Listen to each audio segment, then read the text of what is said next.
Hello everybody, today we're going to be talking about Ready Player 2, the sequel to the extremely popular Ready Player 1, written by Ernest Cline. I have some quick thoughts about this book, and this is going to be a very comprehensive review. This is just going to be, again, from the focus of a middle school language arts teacher, and what this book brings to the table as a recommendation. First off, I want to say that I don't think that this should be part of your standard curriculum, as it is a sequel. Maybe considering adding the first book to your curriculum as a novel study for your middle school 8th grade boys. That would fit really well. But let's talk about the second book. Ready Player 2 really expands upon what the first book did, and it does it well. And what I like about it is that you get so many cultural references reading Ready Player 1, reading Ready Player 2, that really expose the current middle school kids to a lot of the last generation's popular culture. And this is very beneficial for a lot of reasons. I've seen criticism of this, that there's too much cultural references, or too much of the book, like a high percentage of the book, is all these references to things like Prince, Sonic the Hedgehog, Star Wars, Lord of the Rings, all these popular culture, fantasy and sci-fi specifically, that have come out in the past 20 years. And I'm going to go against the grain. I actually love the amount of different references that are in this book, because I think that it's a great stepping stone for a middle school kid who doesn't know anything about Prince to kind of get their feet wet, right? To get exposed for the first time and get them curious. I'm not a big Prince fan, but hey, that entire planet that they go to that's themed about Prince, spoiler, sorry, it's fascinating to me. It made me want to go check out his music and maybe learn a little bit more about the different styles over time, or all the nuances and the references to Lord of the Rings that I love so much. They hit close to home for me, right?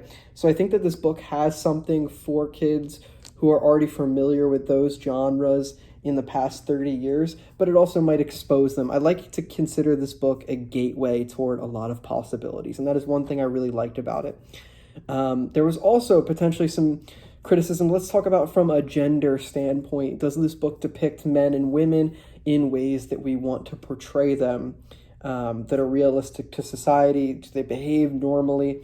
Do the teenagers act how teenagers should? And I would say for the most part, the teenagers react as you would expect. The main character, Parzival, or Wade Watts, he frequently goes on emotional tirades. He doesn't know how to control his emotions, which we see a lot in coming-of-age stories and teenager stories. And I really think that it fits well with his personality and the situation, the stress that they're under. Being teenagers and going through these stressful situations, it's a very realistic portrayal in that regard, which I like.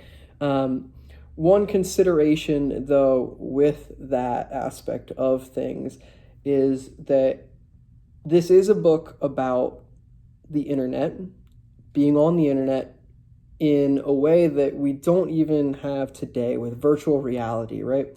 And so the commentary on virtual reality and the way that these characters are treating each other, I think that they could have done a better job of providing instructions for middle schoolers and adolescents on how to behave online and the expectations of good online etiquette. I think that there could have been a little bit more in that. There, in fact, I would almost say that this book, not such a bad example, but shows what happens on the internet, right? People try to get away with anything. It's a very realistic book in that regard, and you will see that in the way characters react. Do I think this book has the most phenomenal plot of all time? No. Do I think that it's a good exposure book? I think yes. And I think that it would be a perfect recommendation for middle school boys specifically, as they are traditionally into your science fiction, your fantasy. However, if you have girls who are playing Dungeons and Dragons and into those genres, then they could also be interested in, again, doesn't matter, but just my recommendation for a more action-packed, kind of exciting book that might hook your students. Thanks for watching this video. My name is Mr. H.